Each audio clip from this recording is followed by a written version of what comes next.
Welcome to Finlos Asks. I'm happy to introduce you to Dr. Tomi Gomory, Associate Professor of Clinical Social Work at Florida State University. His career in the field is extensive and includes teaching, research, writing, and direct work with policy matters, especially in the realm of homelessness. He is the co-author of Mad Science, Psychiatric Coercion, Diagnosis, and Drugs, which offers criticism of current mental health diagnoses and practices. His accolades speak for themselves, but Tomi occupies a significant place in my life for other reasons. I had the opportunity to teach his daughter for 4 years, and those experiences in the early stages of my teaching career helped to shape the educator I would become.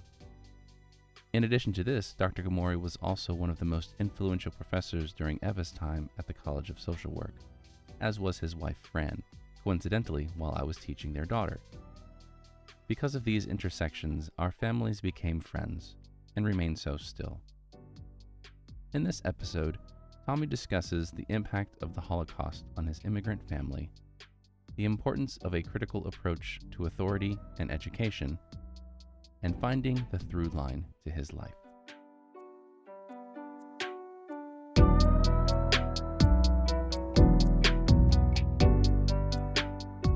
How are you? I haven't seen you except on Facebook in conversations in a long time. I'm doing okay. Yeah. Well, I mean, the biggest thing to happen recently is I retired from the classroom after 17 years just this past summer. So Wow. Yeah, it was a big step for me. It was a big step for sure. Wow, that retirement. Well, You're not much really older than I am. not so really I retired, understand. but I changed the direction of my profession, we'll say, a little bit. Listen, you were a wonderful teacher. Uh, Loved you. Uh, that was many years ago, but It's you been a know, while. I mean, I started was in started freshman year. That was my second year of teaching when she started. So it's been a little bit of time, but yeah, yeah, and I have enjoyed she so just much. I have enjoyed so much just following her adventure as she's going through all of these new things that she's doing. She just turned 30 I can't believe it. I last July, can't man. believe I it. mean, it's, yeah. Uh, well, it just corroborates my elderly status. Oh, I think that the way that you at least that I've always known you and observed you, I don't know. You carry yourself in a very youthful way, and I've always appreciated that. Well, I try uh, because, of course, eventually I won't be able to. Right. So, as long as it's a doable. I'll start from while I was in utero. Uh, well, as you probably, I'm sure you know some of my life history. I mean, uh, we came out in 1956 from Hungary during the Hungarian Revolution. I was 9.5 years old, didn't speak English at all. So it was an enormous, that whole experience, it took a while to reflect on it, to see it had powerful impact. It made me, it contributed, Hmm. to making me a fairly loner type, just because I couldn't speak the language. And my parents, we're Jews, but my parents weren't religious, although they came from Orthodox families. Their parents were Orthodox. And so I had no real exposure to being a Jew, and it's a communist country. And, so there was a whole set of issues. And so it made for uh, a very so my basic go-to in life is to be a critic and to be well disagreeing, and some would say disagreeable, uh, and in some ways it had to do with that history where I didn't really fit in very well because I had a fairly strong accent, and uh, my family put me into an Orthodox yeshiva because they looked around and they saw all these strange people who weren't white, who weren't like us. Hungary is a very homogeneous culture, and what it did to me was I couldn't speak English, I couldn't speak Yiddish, I couldn't speak Hebrew. So it was like a triple whammy. Uh, they had to do it because they had to work and they wanted to feel safe. So I was there for a little over a year. It was a horrifying experience, contributed to my atheism, although I am now much more interested in my Jewish background. And so it was, my early childhood was a difficult one because my parents worked. We came out with no money, and they were incredibly hardworking. Both of them went through the Holocaust, and so in some ways, I think I also have some of the sort of engagement around life that kind of comes down from that uh, experience, Just and two questions. Whereabouts did you come directly to the United States from Hungary, and where in the United States did you end up? well, the process was really my parents and I, along with many Hungarian, because what happened was when the revolution, which, as you know, wasn't successful, but during that period of time, for some weeks, they picked up the minefields between the border to Austria and Hungary, and so people were taken across by people who made money by escorting people, and so that's what we did. My father carried me on in his neck, and we went to across the border, and then we were taken first to Vienna. So by this time, there was preparation to receive Hungarian Jews in a variety of countries, including the States, and they actually passed a congressional act to allow a fairly substantial number of Hungarian refugees to come in and to kind of speed up getting citizenship. So that was kind of very much the opposite of what's happening now with immigration. Right. Ironic. And so we went to Vienna, and then we went to a kind of an organizing camp, and then you could pick places to go. My mother had one of her brothers in New York, and he sort of sponsored us.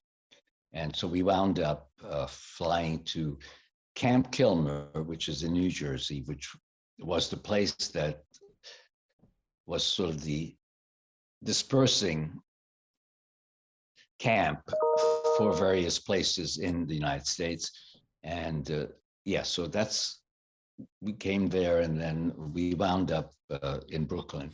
Hmm. Uh, And a second question, yeah, and this might be a little bit more tricky to answer, but the way that you were describing being, and forgive me if this is a common question, but describing being the children of survivors of the Holocaust, and how that was obviously a huge part of how you were raised, or a part of your childhood. What about those experiences did your parents share with you, or how do you think that those experiences that they had affected how they raised you? Well, yeah, that's a good question. We didn't talk much about the Holocaust and their experiences until I started social MSW social work program at NYU, and one of the assignments was to like create a family tree. Mm-hmm. And then, but I was an old guy by then, in my 30s, and so until then, I didn't. They weren't very talkative about it, but as opposed to many people, their experiences spurred them on to be successful, uh, rather than see it as a trauma that created hardship. Mm. I never saw either of my parents be anything except focused on. My father was owned stores in Hungary before it was nationalized, and then the Russians, well, the communists made him manager of it. He was a very very savvy guy, totally able to land on his feet wherever he went. Mm-hmm. So that was an incredible, role model for me. And my mother was incredibly hardworking, and so uh, the way it would manifest in terms of my parents, and in some ways, I see how I've been similar, is that if you were walking, my parents uh, didn't have anyone except the two of them at home. It was in New York and down the village, and but my father would have bought every fruit, vegetable, meat, and stuffed in the refrigerator, Mm-hmm. and totally, it would go get spoiled, and because no one could eat that much. But so that was, I think, a sense of being prepared, Mm-hmm. uh, to deal with something horrible if there's no food available. And he always had money, and I mean like large sums of money, 2 grand, that he would have in his pocket, and it was a way of being secure. And uh, how I manifested is that I love buying clothes, and I stuff it way beyond anything that I'll ever wear. Uh, Recently, I've started getting rid of a lot of it, but it was a sense of, I'm the same way with books. I get excited by seeing books and I buy them, but then, sequentially, I still have probably a couple hundred books that I haven't actually read, Mm-hmm. although I have books around me all the time and I read all the time. So somehow that gave me a sense of security, Mm-hmm. and that's kind of uh, how my parents function. I mean, and of course, and I'm not sure that, but there was a level of anxiety that I've carried with me, that I would attribute to kind of their experience resonating Mm-hmm. with me. Uh, but there was also, my parents had a very difficult marriage, although they were married 70 plus years. They both died when they were 96. Uh, so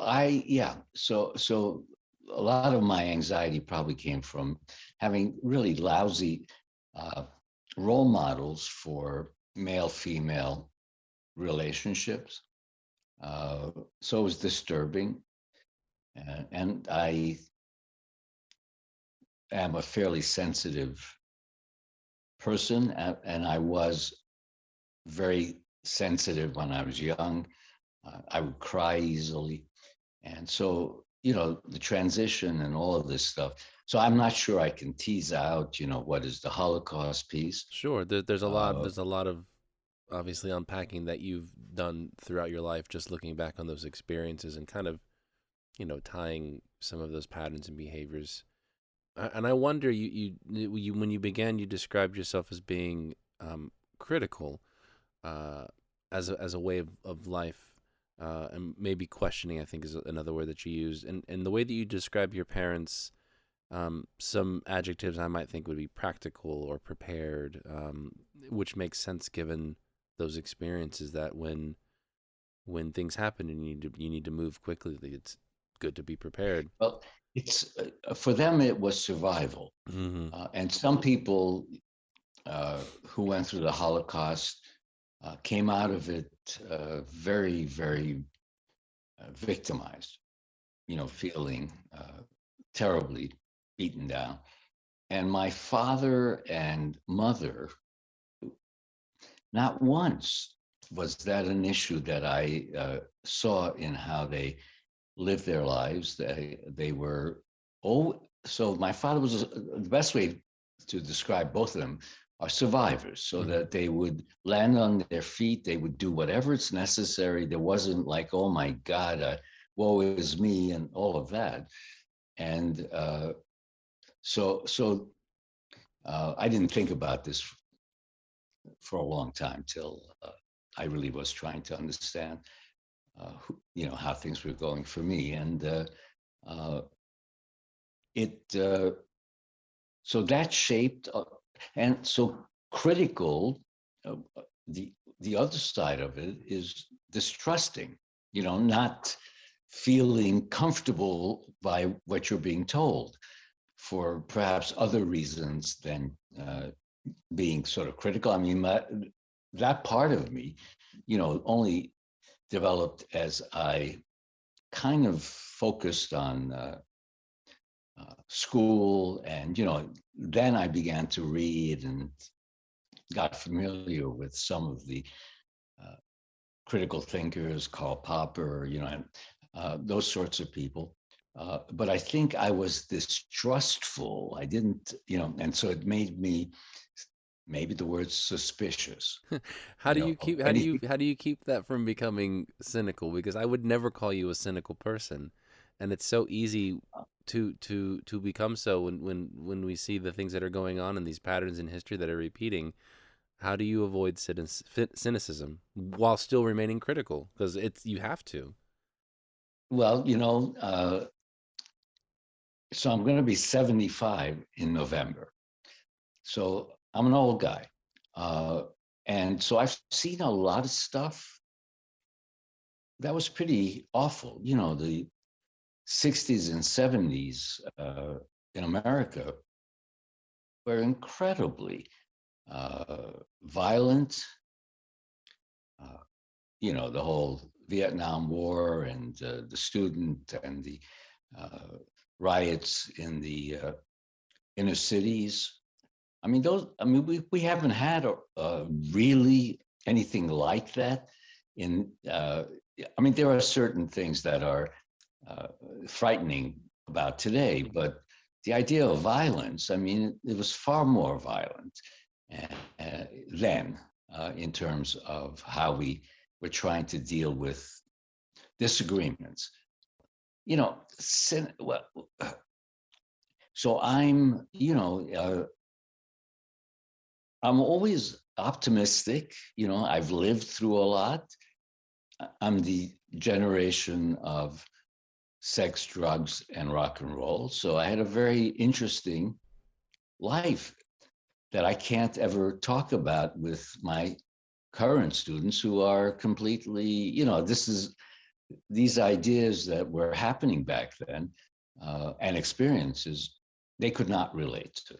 Hmm. And so I'm very, very open minded. having done things in my life that nowadays maybe some people would feel uh,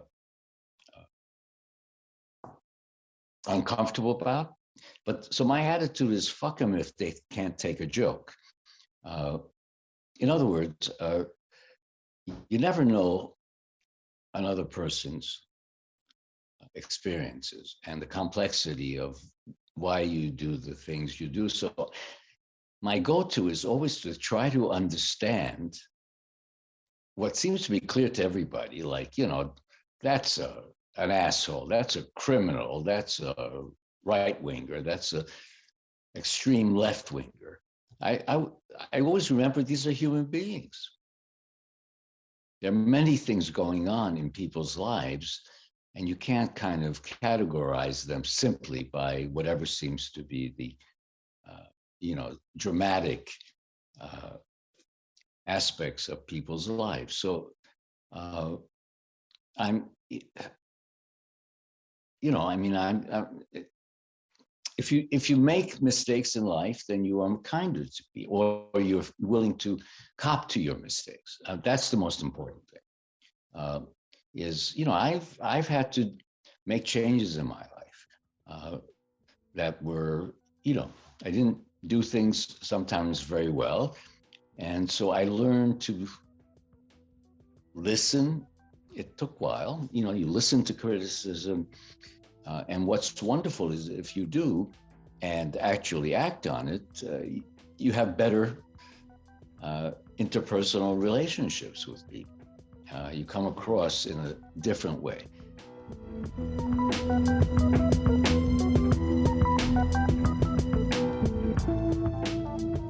Yeah, cynicism is, politicians are cynical, every one of them, every single one, left, right, doesn't matter.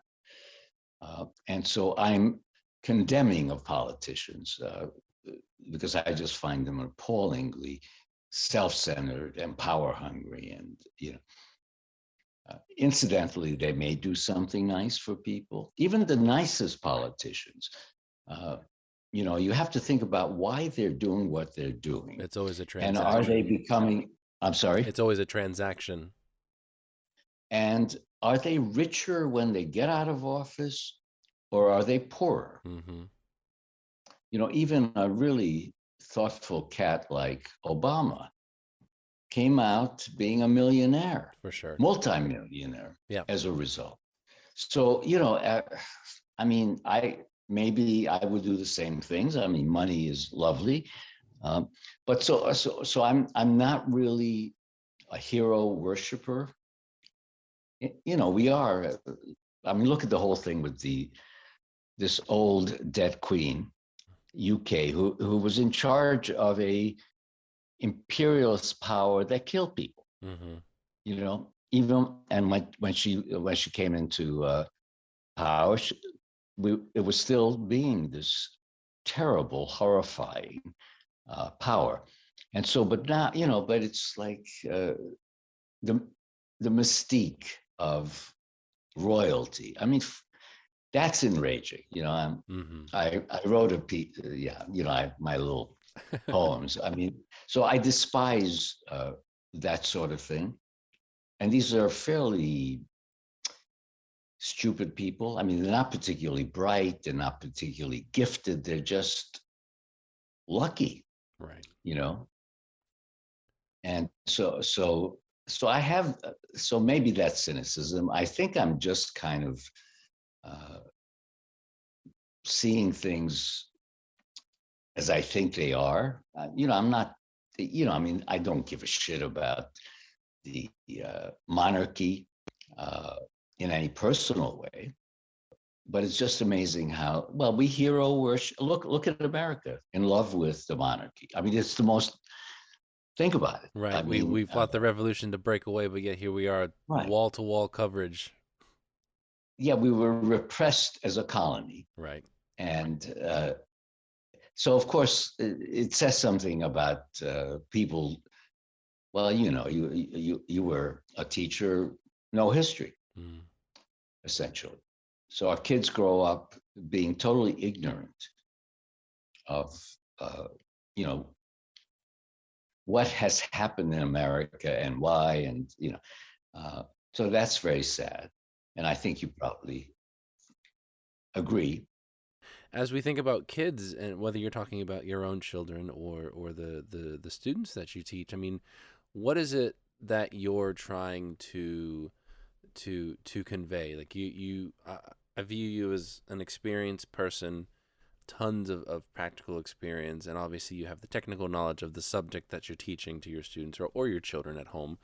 But when we take away the content, I suppose, what is it that you view are the most important things to convey from your experiences to people who are younger than you, learners, your children, your students? Um, so in theater, uh, as an actor, you always have to have a through line. Mm-hmm. You know, uh, something you think about, which you don't verbalize because you say the words, but it shapes your behavioral agenda. So I tell my students that, that they should never trust any authority uncritically, ever. That should be their mantra. Always test anything you hear from authority figures, including teachers and their parents as well. So I tell them, if you come out of here, if you don't take away much of the content, I hope what you take away is that you will test any idea that's being marketed to you by all the different authorities that you come across and critically evaluate every bit and then act when you've seen the alternative options.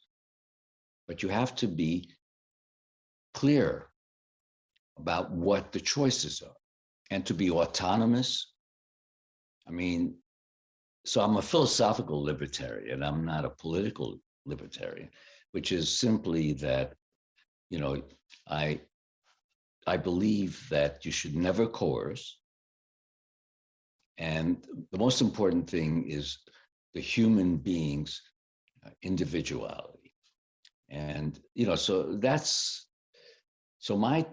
if my kids, what I hear from the students who, send me emails or something, is that they remember that, never accept any claim by any authority on its face.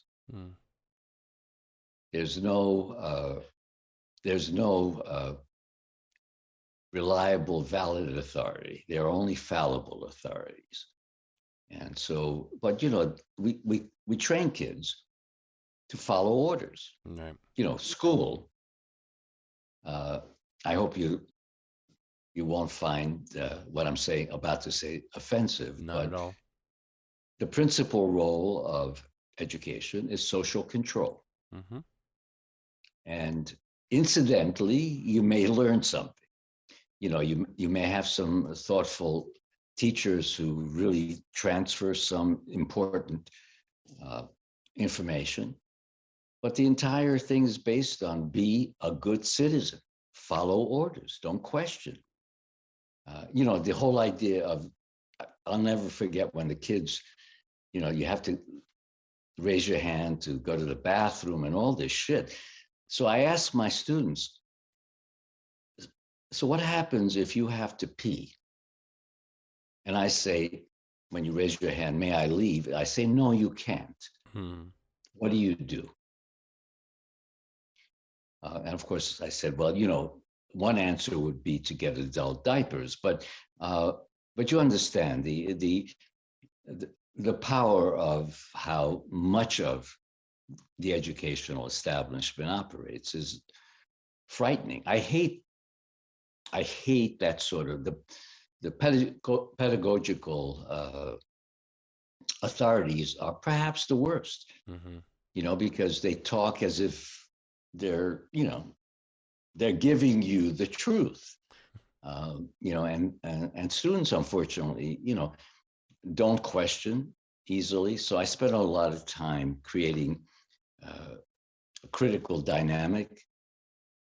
They have anonymous surveys that they fill out after every class to criticize me and to have a safe environment so they don't feel like I'm going to target them.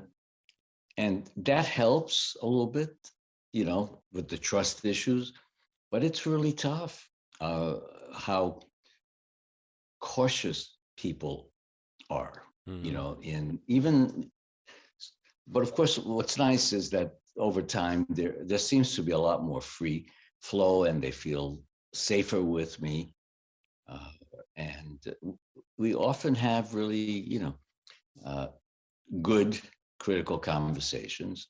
But most importantly, I ask them, please criticize me.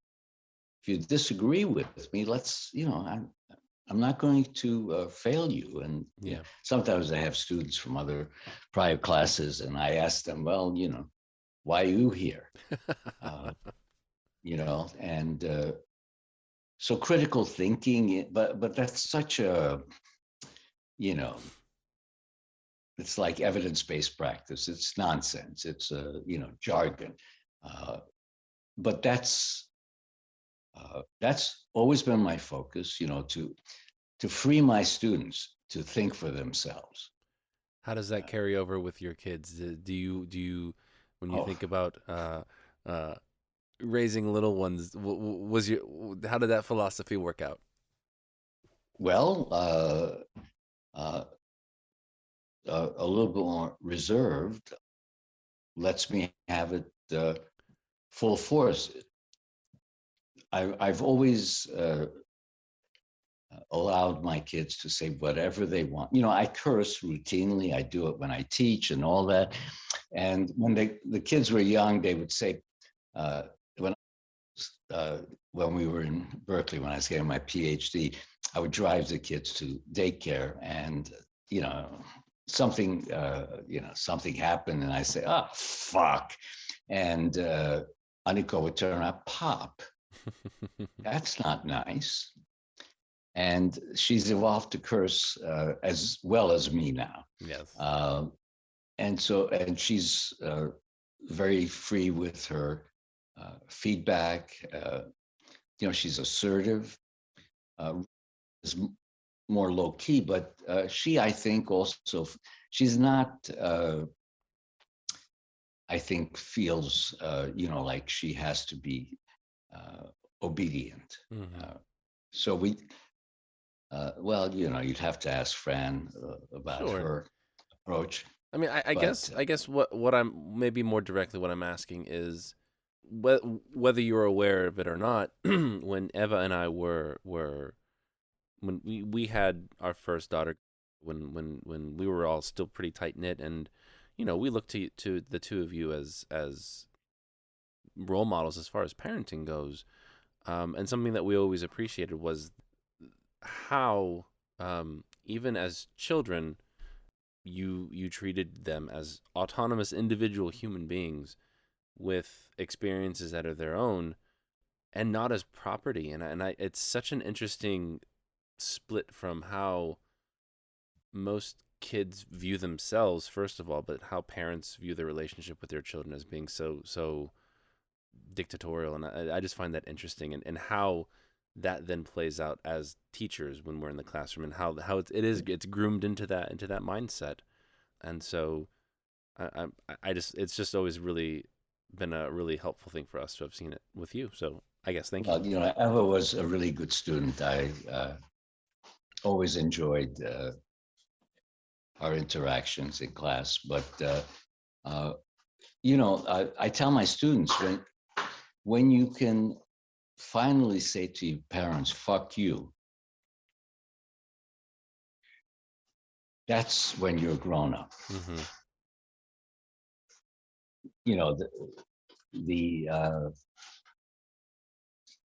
The whole parental relationship, unfortunately, has this hierarchy, and parent, I'm your mother, I'm your father. The kind of power moves that a young person can't really defend against.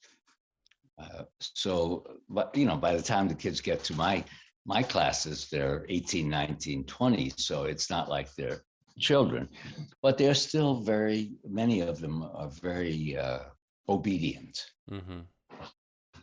And I think that's the worst characteristic to be. Mm. Simply obey. Uh, I mean, you repress a lot of yourself, even if you're not conscious of it.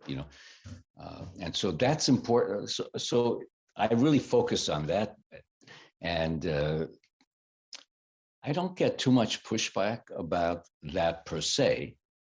Not everyone likes my ideas, because I have my own deviant views about mental health. But I wrote a book about it. As I said, it's not just because they often say things like, because I ask in the beginning, have you heard anything about me? And when they say things, they say, well, we hear a lot that you don't believe in the DSM, which is the I was going to ask diagnostic. you about. Yeah, I was You going to know, ask you about the DSM. Mm-hmm. And I said, well, that's kind of a theological statement. Right. And it's not that I believe or disbelieve. That's not the point. My arguments are based on research and science. It's an unreliable, invalid scientific document. But it's interesting. That's what it's the behavioral piece. He doesn't believe, and of course it has something to do with their own lack, education. A graduate student is like what I imagine high school should be in terms of their life experience, in terms of their historical sensibilities, life experiences. I mean, many of these kids are so naive about the world, Mm-hmm. And I'm so much older than them. I mean, I look at them, they're 20, I'm 50 years older than them. So I'm fairly active, and so I don't think that they find me a doddering old man, but there is a discrepancy in life experiences I'm very conscious of. I want to ask you a couple things about this to kind of change Go ahead. tacks a little bit because Sure. Go ahead. I think that you're hitting on something that is I won't say a specifically American problem, but I think that there is a downside to America being so big, and that so many people in the United States live such local lives, so there is very little, as you're saying, knowledge of the world, because most, in my experience, I'm not saying this as a broad statement, but in my experience, so few people travel abroad. So there is just limited experiences with otherness, with differing cultures, with differing political or social practices. And I really am curious about your perspectives on language and how language affects a lot of this, because you know there is so much, even biologically, linked to how we form language and then how we learn second and beyond languages, and how that affects the way that we think about things. So I'm curious to hear your thoughts on those ideas. Well, America has always had cultural chauvinism. You know, even we speak about America, the leader of the world. I mean, these kinds of arrogant uh, sort of claims Mm-hmm. that I think our kids grow up with. You know, and of course you get the various both parties. Obviously, Trump promotes that kind of uh, point of view. Make America great again. This kind of language. Language is critical. It's all we live by metaphor. Right. You know, as you well know. And but the kids aren't even aware. I mean, the first I teach clinical practice, for example, and the first question I ask them is, so what is our tool? And it stumps them. What is our tool as social workers in our work? And I say, blah, blah, blah, blah, blah, blah, blah, blah, blah. It's our capacity to talk. That's all we do. I mean, we do these little marginal things. We give people food and money, but it's all through conversation. Mm-hmm. And it catches them. They don't even think about that because they've been taught that this stuff, that therapy is mysterious. It's like, a black hole. Mm-hmm. If you say to someone, I do therapy, it's very impressive, but they have no clue what the hell you actually do. Right.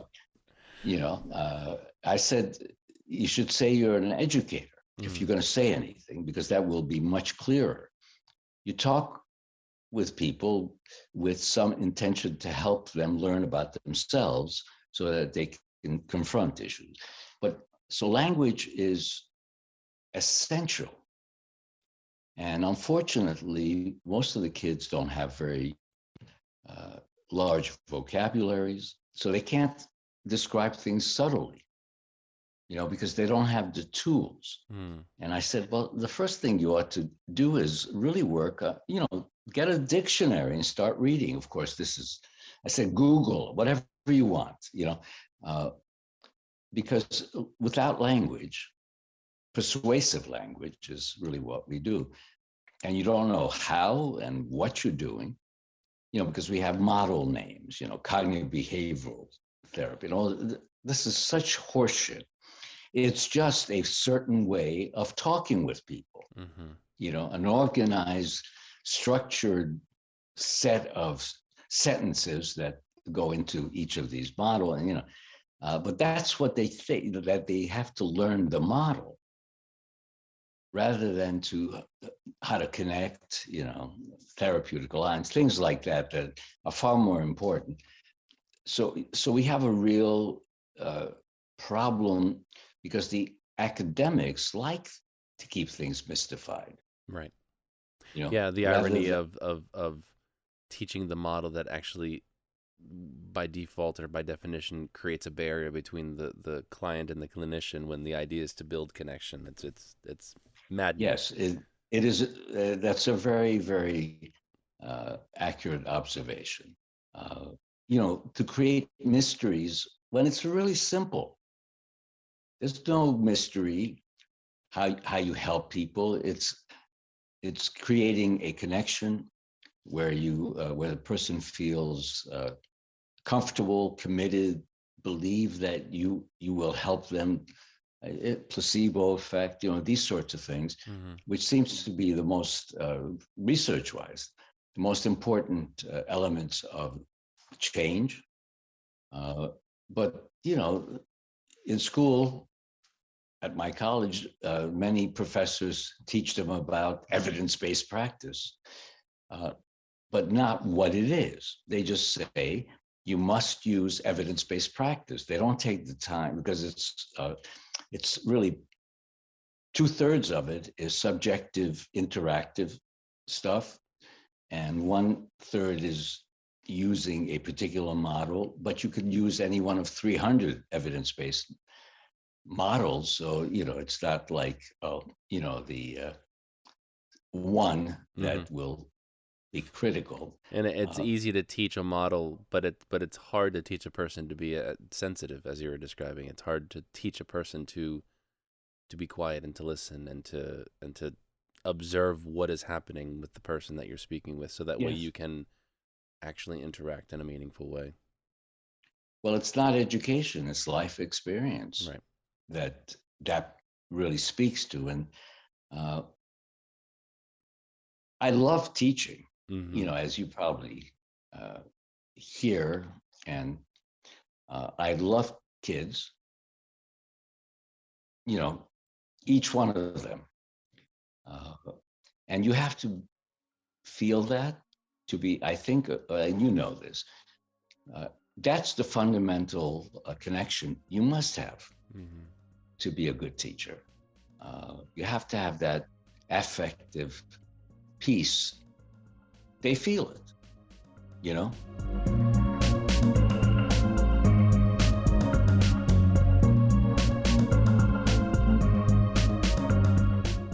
Something I've always been curious about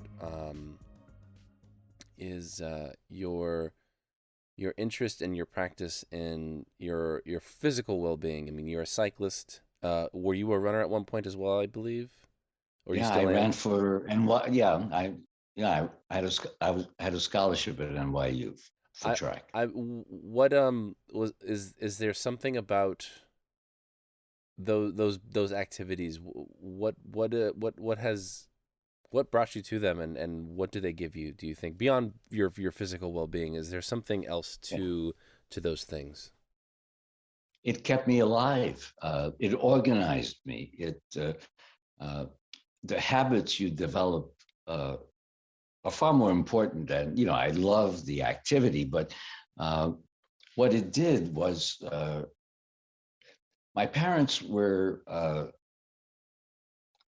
not on top of me ever. Mm-hmm. So I was like a latchkey kid because they both worked.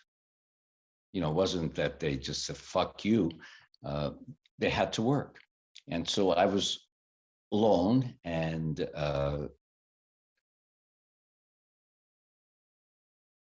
it really caused lots of difficulties that I only realized many years later. I spent 7 years in what's called deep psychoanalytic uh, therapy. I didn't know that. It was just very intense, several days a week, conversation with a very skilled person. Uh, but because there was a lot of chaos and frightening experiences that I had personally, uh, and having been able to work through them in many ways shaped my criticism of psychiatric nonsense. That the answer is a pill, or calling uh, difficult behavior disease and those sorts of things. It's total bullshit. I'm glad that the empirical stuff uh, reflects my experience, my personal experiences. It's really shaped how I think about, behavior. I mean, these are important things, I think, and my kids know all of that. And so they understand anxieties always, it's a symptom, Mm-hmm. symptomatic behavior about something going on in your life that you may not have thought about. And it's like, sweating or temperature. The temperature isn't the problem. You have to find the uh, disease in physiological issues, but in behavioral issues, when you get anxious, it's not like, oh, you have to treat the anxiety. That's telling you that there are issues going on in your life that you really have to try to understand, because that's the way you process. And so many And people, I so think, struggle for so. I personally struggle with that routine, and so if I'm hearing you correctly, and I'm just using the just because I've always been very impressed by your athleticism, but when a time in your life when you lacked structure, was that a way that you found to cope and to build structure for yourself, and is that, I guess, on a more it met. organized me. Mm-hmm. I learned, uh, and of course, once you're organized and you take steps, you become focused. You don't get preoccupied with what you feel internally, and it doesn't become the overwhelming issue. And of course, you learn. I mean, you realize if I start doing certain things, I'm going to feel better. And so Well, it did many things. At Brooklyn Tech, a track team, I began to have friends, who liked me. And so I learned to be social. I was never very social. I still am not, I don't really like people. I've just learned to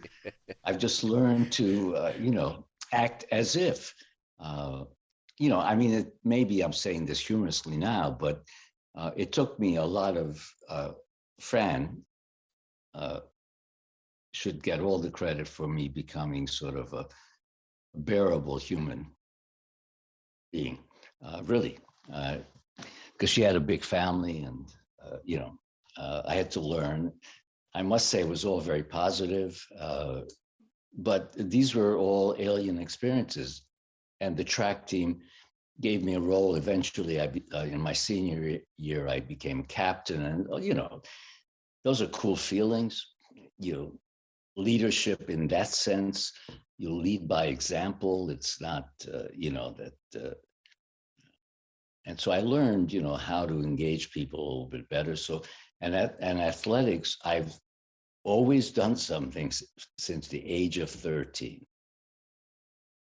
So that's 62 years worth of jock stuff. And it's wonderful. You do feel better, but also, you can also be more active, engaged. You're more present. I can stay up to some degree with my kids and my students. And so, yeah, athletics saved my life, literally. And the coach was my substitute father, because my father was busy. Mm-hmm. And he was a tough guy in some sense, but he was a loving tough guy. And that was wonderful. There was a kind of role modeling that I couldn't get from my father, because of circumstances, and so, yes, physical activity was essential. That's great, and thank you. And I like it's one of those truths that you kind of know is true, but hearing it said in a very concrete way is very cool to hear. Um, I'm very curious about the concept of home and where we feel at home. And I wonder, you're a person who has traveled quite a bit. You've lived in a lot of locations, both in the United States and I think around the world. Do you have a sense of home? And is it a specific place, or is it just more of an idea? Yeah, it's an interesting question, because I feel very divided as a human being. I'm Hungarian. Mm-hmm. I spent considerable time in Hungary. So I have a great love for aspects of Hungary, but it's, now a fucking fascist government. I have good friends there. So part of me feels at home in Hungary. I love Marin County in Berkeley. My fantasy was, that's when we lived in California. At one point, that was where I had to live. That was my home. And I have very good friends who are runners and bikers, and we're still close now. And so, and New York used to be, I used to pride myself on being a New Yorker. So the idea of home for me is not concrete. Mm-hmm. I feel split. I'm an immigrant.